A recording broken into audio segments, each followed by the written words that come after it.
तो बीजेपी अभी कौन से लोकमत में जीती है? बीजेपी ऐसे तरीके से ही जीतते हैं। हम लोग ने चुनाव आयोग को यही बोला है कि डायरेक्ट खाते में गवर्नमेंट के पैसा ट्रांसफर होता है, ये कौन से कानून में बैठता है? अगर ये कानून में बैठता है, ऐसा अगर बताते हैं तो गलत है, ये बंद होना चाहिए। इसमें सरकार नहीं चलती है, इसमें सरकार का तिजोरी खाली हो जाता है।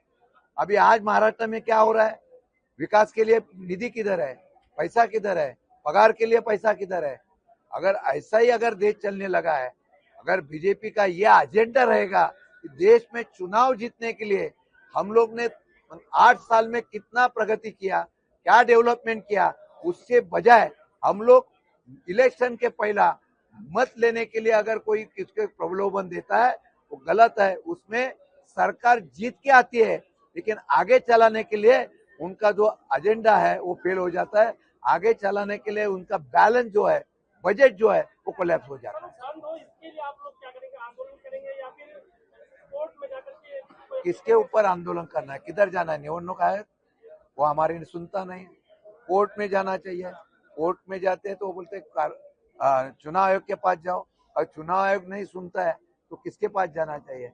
इसके एक बार क्रांति होगी, वक्त लगेगा, लेकिन आहिस्ता आहिस्ता लोग उसको समझेंगे और फिर एक बार उठा होने वाला है। सर, मोहन भागवत ने कहा है कि जो हिंदुत्व है वही भारतीयत्व है, इसलिए भारत को हिंदू राष्ट्र घोषित करने की कोई आवश्यकता नहीं। इसके ऊपर आप लोगों की क्या प्रतिक्रिया है? मुझे आज भी नहीं पता चल रहा है कि भारत हिंदू राष्ट्र है, ये कोई पक्ष और ये कोई आरएसएस क्यों बता रही है।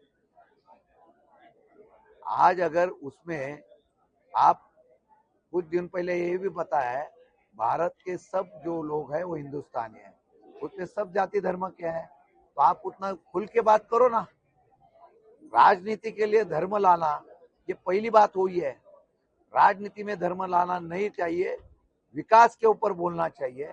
मुझे उम्मीद है आरएसएस के जो सुप्रीमो है वो विचार पूर्वक बात करते हैं, और मुझे लगता है जहाँ गलत होता है वो गलत बोलते हैं, लेकिन उनके पास से हमको यही उम्मीद है कि भारत हिंदुस्तान को डेवलपमेंट और बढ़ाने के लिए काम करना चाहिए। अगर कोई कुछ व्यक्ति के लिए अगर देश चलाने की बात होती है वो गलत है।